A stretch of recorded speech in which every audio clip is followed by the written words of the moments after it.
Continuamos y les advierto que esta no es una entrevista común y corriente. No quiero yo hablar sobre el economista o hablar ni siquiera con el político o con el aspirante a miembro del comité central de su partido. Tampoco voy a hablar con el actual director general de Impuestos Internos. No. La intención es hablar con el ser humano. El ser humano que nació con la política en la sangre desde aquel Tomás Bobadilla de la Primera República hasta Don Cucho Félix, su padre, PRDista de toda la vida, o ese cacique balaguerista que fue su abuelo Don Jesús Paniagua, que ese sí que era un cacique, reformista quiero decir, reformista, balaguerista hasta la muerte. Entonces, acompáñenme, conozcamos a uno de los jóvenes políticos de más presente y futuro en la República Dominicana, y no a partir de mis palabras y mucho menos de mi amistad, sino de sus hechos, de su comportamiento como servidor público y como ciudadano. Afectos aparte, yo recibo con sumo placer aquí a Guarocuya Félix Paniagua. Bienvenido. Muchas gracias, Pablo, por tan inmerecida presentación. El hombre cosecha lo que siembra. El hombre ha de atenerse a lo que se hace camino al andar. Entonces, al andar hace camino y la gente cosecha eso que ha sembrado. Por eso me gustaría comenzar hablando de tus antecedentes políticos, porque sí sé que lo llevas en la sangre y sería bueno que la gente conociera de dónde te viene la política, qué tan atrás. De siempre, Pablo, quiero decir, mi familia siempre ha tenido una presencia en la participación política muy activa. Por supuesto, en un pueblito pequeñito, ¿no? Como es Padre Las Casas, luego se extendió un poquito más, que era la provincia de Azua, pero siempre muy local. Es decir, es una familia local, aunque siempre ha tenido vinculaciones con la política nacional. O sea, tú mencionabas hace un momento a mi abuelo, fue congresista 16 años, Jesús María Paniagua, ya fallecido, ¿no? Mi papá fue congresista 8 años, tú decías del PRD, mi abuelo era del Partido Reformista. Ese era balaguerista. Bueno, en la época era balaguerismo más que reformismo, ¿no? Y además el papá de mi papá también tuvo una vinculación política durante la dictadura de Trujillo, pero muy local siempre, o sea, siempre en el pueblito, ¿no? Hay anécdotas, múltiples anécdotas de Ginardo Félix, mi abuelo paterno, o por el lado de mi abuela paterna también, que, sí, pero yo que tenía participación. Y me encontré con lo de los Bobadilla, buscando tus apellidos. Bueno, lo que pasa hay un enganche con sí, los Bobadilla. soy Bobadilla porque soy bisnieto de José Francisco Bobadilla, que a su vez se imputa como nieto de Tomás Bobadilla, hijo de José Altagracia Bobadilla. Hay una vinculación muy directa, aunque siempre muy local, quiere decirte siempre. Y yo conservo una fotografía de Monseñor Noel, que pasó de mi abuela a mi papá, y de mi papá a mí, de Monseñor Noel, que era Adolfo Alejandro, y entonces a mi primo hermano José Francisco, de su primo hermano Adolfo Alejandro, Barahona 1917. 17. Claro, Wow. Porque resulta que Monseñor Noel, siendo presidente de la República, despachó desde Barahona. Por motivos de salud trasladó el gobierno a Barahona. Sí, es un tema muy poco conocido. Sí, Barahona durante el tiempo que estuvo allí fue sede del gobierno de la República, por un tema de salud. Y entonces parece que desde allí tuvo comunicación con José Francisco, que era su primo hermano. Que alimenta lo que yo siempre he dicho. Pero eso es tradición oral familiar. Sí, pero la importancia de las colindancias. En este país usted no sabe con quién está hablando hasta que busca sus raíces y sus colindancias. Bueno, es que todos estamos vinculados. Es un país pequeño y no estamos a más de un paso el uno del otro. Claro, entonces, eso hace que las relaciones primarias sean muy importantes. Pero hay un aspecto, Guarocuya, que a mí me llamó la atención, es que tú vienes de un cacique balaguerista, Paniagua, un hombre como Don Cucho Félix. Bueno, mi papá era primero del 14 de junio, que fue su primera militancia. Sí. pero luego política. Y luego evoluciona hasta que llega al PRD. PRD, sí, después del 65. Sin embargo, desde siempre tú te vas para el PLD Nunca y dejas al viejo, el pobre Don Cucho Félix, lo abandonas en el PRD. Yo me imagino cómo se sintió Don Cucho. Se le fue el muchacho para el PLD. No hubo abandono, yo no lo plantearía en esos términos tan dramáticos. Yo creo que fue una decisión muy consciente en lo que a mí respecta de militar en el Partido de la Liberación Dominicana. Piensa que el PLD es una escisión del PRD. Digo, del PRD, todavía cuando lo lideraba Juan Bosch. Y por lo tanto las lecturas de Don Juan en alguna medida me seducen como desde el punto de vista político, ¿no? Claro. Y por lo tanto no se trataba de continuar porque el papá fuera de un partido, el abuelo de otro, sino que es una decisión que sale de la íntima convicción, es decir, de una visión que se tiene de la sociedad. Y además cuando entro a formar parte del PLD, primero una vinculación no como militante, porque recuérdate que antes en el Partido de la Liberación Dominicana era un proceso, eran círculos de estudio, y antes de eso eras amigo del partido, tenías diferentes categorías, y yo prácticamente tuve todas las categorías. Quiero recordar, y lo he dicho en varias ocasiones. ¿De qué año estamos hablando? Perdón. Yo estoy hablando del 86, justo cuando entro a la universidad. Y entonces coincido con Melanio Paredes, ya yo tenía el interés, y entonces a través de Melanio Paredes se canaliza en ¿Y el presidente Medina ya se había graduado? El presidente Medina se había graduado. De hecho, el presidente Medina se mencionaba como un referente porque el presidente Medina había decidido estudiar economía, que era una segunda carrera, y tenía ya una cierta ascendencia dentro del Partido de la Liberación Dominicana, dentro de esa generación, y entonces todos veían que había que estudiar economía. Yo creo que el presidente Medina, que es el primer presidente economista de la República Dominicana, tuvo una visión de largo plazo en ese sentido. Pero precisamente Melanio va en alguna medida inspirado porque hay un comportamiento político vinculado ya a entender que hay que saber de economía, que la economía en alguna medida está permeando lo que ocurre en el día a día en la sociedad. En esta pregunta se nos podría ir... Bueno, a partir de ahí con Temístocles Montaz, o sea, con el propio presidente Medina. El presidente Leonel Fernández fue mi profesor. Fue mi profesor de Relaciones Internacionales en la Flaxo. Pero eso provoca el que tú tengas grandes afectos y generes mucho respeto en diferentes partidos. Por ejemplo, yo sé que en el PRD, en términos personales, mantengo una relación... respeta mucho porque tú heredaste el respeto que generaba Don Cucho. Así es. Creo que con Don Hipólito siempre ha habido un trato. No, con el presidente Mejía desde siempre, es un trato familiar. Y además yo nunca lo he ocultado en mi organización política ni en mi dirigencia. Es un trato más que personal, es un trato familiar. Me imagino porque que hay una relación que tú primaria dejaras el cargo cuando él entró a presidente, que tú eras diplomático. Debo reconocer que fue así. Que fue así, pero... porque yo tenía una militancia muy activa y la tengo muy fuerte. Yo en ese momento era secretario general de la Dirección Media en Madrid, y él no entendió, por ejemplo.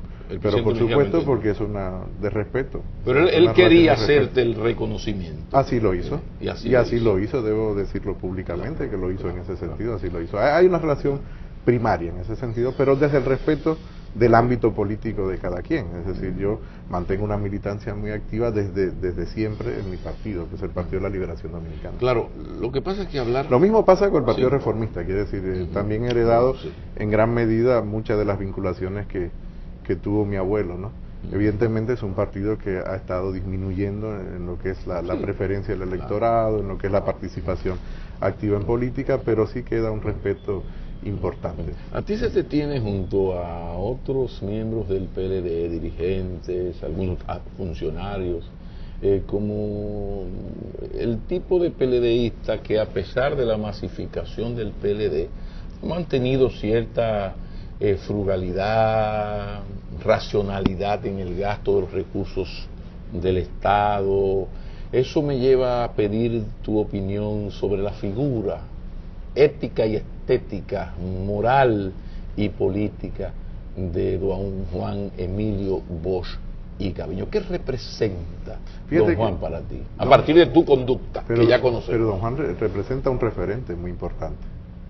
No solo para mí como persona, yo creo que para una parte importante de esta sociedad representa un referente. Fíjate que don Juan es referente en varios aspectos, no solo desde el punto de vista político, sino también desde el punto de vista literario. Quiere decir, don Juan es una figura de múltiples dimensiones. Y por supuesto, en mi caso particular, que te reitero, tengo una militancia activa, la he tenido desde siempre. Conversando esta semana con algunos compañeros, decía, bueno, pero es que mi espacio natural siempre ha sido las bases del partido, siempre he estado en comité de base o he estado en intermedio, o sea, no he estado en otros espacios, ¿no? Le decía que para mí era importante esos espacios porque la mayor categoría que uno puede tener es la militancia en esa organización, pero eso es una afirmación de don Juan. Porque don Juan, cuando construye nuestra organización, precisamente la máxima categoría que entiende que debemos tener los militantes de esa organización es ser militante del partido, es ser miembro del partido. Entonces, desde ese punto de vista, yo creo que es una referencia importante. Por supuesto que don Juan es una referencia ética, y tú decías un concepto también estético, porque tiene que haber una coherencia entre la ética política y la estética política. Eso es decir, el comportamiento. Eso es como que la mujer, además de seria, tiene que aparentar. Así es, y don Juan predicaba con el ejemplo. Eso de estética, como no se entiende. No, pero fíjate que don Juan predicaba con el ejemplo, que es la parte más difícil, ¿no?, de la participación política. Por ejemplo, tú eres un funcionario que no luce mucho en Tío Pepe, por ejemplo. Bueno, tú no luces mucho, yo no sé si tú has ido, pero a mí no me da. Guarucuya, diga Gonzalo, como Gustavo Montalvo y Guarucuya Meli almorzando en Tío Pepe. No me da Tío Pepe. Bueno, pero eso no quiere decir que yo no pueda ir, quiere decir, no quiero llegar tampoco a esos extremos, ni pensar en eso, ¿no? Yo creo que tiene que ver más con la coherencia interna que uno tiene que mantener en su comportamiento. Es un asunto de convicción de vida, Pablo. Claro. Es decir, yo leí estos días en un libro de Tony York, que es un historiador, gran historiador, fallecido hace poco tiempo con una enfermedad degenerativa. Terrible, ¿no? Porque se fue agotando físicamente, aunque mentalmente estaba totalmente vivo, totalmente activo. Y entonces, en una conversación entre Tony York y otro historiador centroeuropeo, ese historiador decía, bueno, mira, la coherencia, Tony, es cuando uno aspira a que los demás vivan como tú vives. Eso es ser coherente. Ser realista es entender que eso no es posible. Claro, hay que ser realista también, pero eso me lleva a la reflexión de que la coherencia es fundamentalmente interna, es la coherencia de comportamiento interno que uno debe tener. Pero yo recuerdo también, y perdona que te interrumpa, hay un político colombiano que fue alcalde de la ciudad de Bogotá, Antanas Mockus. Yo no sé si tú conoces la labor de Antanas Mockus. Es el gran alcalde de la ciudad de Bogotá, conjuntamente con Peñalosa de los años 90, rescatan la ciudad. Y entonces Antanas, siendo rector de la Universidad Nacional, iba en una bicicleta. Y entonces un periodista se le acerca y le pregunta, Antanas, pero ¿por qué vas en una bicicleta? Dice, porque tengo que mantener mi integridad, siempre recordarme quién soy. Y entonces, en alguna medida, es como recordarse uno permanentemente. De ahí viene aquella decisión, que yo no lo voy a llamar ridícula por respeto a ti, de que un viceministro, director de una plan, tiene que comprar un vehículo para su uso en su trabajo y se aparezca con un Skoda Super B de $27,000 menos de cuenta. Eso no fue era un poquito más. Era un poquito más. Estaba en 31, se negoció. Sí, estaba en 31, se negoció, espérate. Bueno, los recursos son públicos, Pablo, cuando uno dirige una institución, y por lo tanto tiene que haber un respeto mínimo al ciudadano, que a final de cuentas es el que paga los impuestos para que el Estado funcione. Todos queremos tener buenas carreteras, queremos tener buena salud. Eso implica entonces que lo que tenemos responsabilidad de gasto, tenemos que cuidar mucho la calidad de ese gasto. Y eso es parte de esa coherencia que se tiene que mantener entre el discurso y la práctica. Algo que yo respeto mucho el presidente Medina es el nivel de coherencia interna que tiene como presidente, como político, como ciudadano, porque en su espacio más vital, lo que tenemos la oportunidad de compartir con él, parte de ese espacio, hay una coherencia absoluta entre lo que está diciendo y lo que está haciendo. Yo creo que eso tiene que ver con esa referencia que es Juan Bosch para todos los militantes del PLD. El presidente Medina hace unas cuantas semanas, si yo como consejo, qué sé yo, crítica, le decía que uno como ciudadano y como periodista a veces percibía que habían dos estilos de gobierno.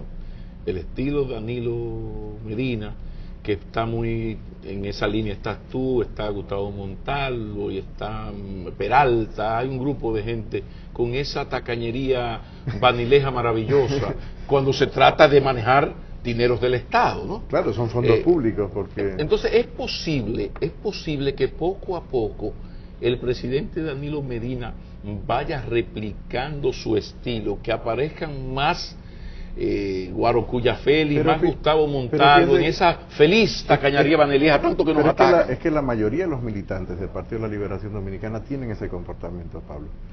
Sí, Pablo, fíjate, lo que pasa es que la mayoría de los militantes son más anónimos que lo que yo soy en este momento.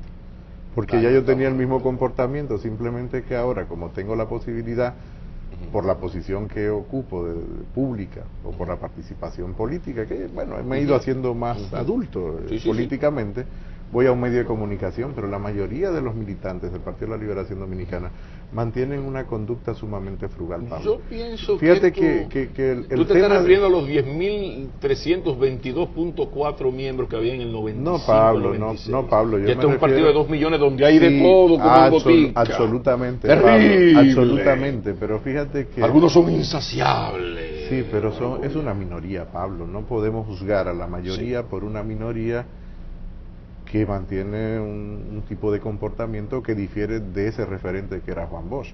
Si tú te das cuenta, los principales dirigentes del Partido de la Liberación Dominicana, los tradicionales históricos, mantienen un comportamiento sumamente frugal.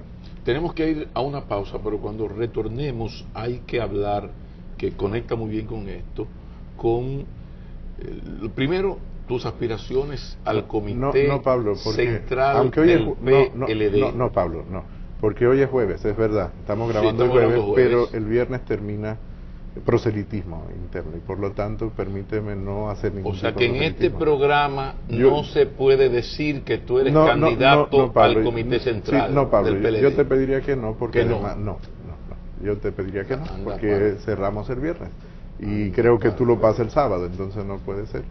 Es decir, hoy cuando no estés mirando es sábado y no sé que me montaste el gallo en la funda. Así yo es, quiero hablar, central, cosas. Pues no, Pablo, de hecho no te agradezco la invitación, pero... Pues vámonos a la pausa. Cuando retornemos, tú sabes que el PLD para ganar elecciones pasó de un partido de cuadros a un partido masificado, pero eso tuvo un costo. Hablemos de los beneficios de esa masificación.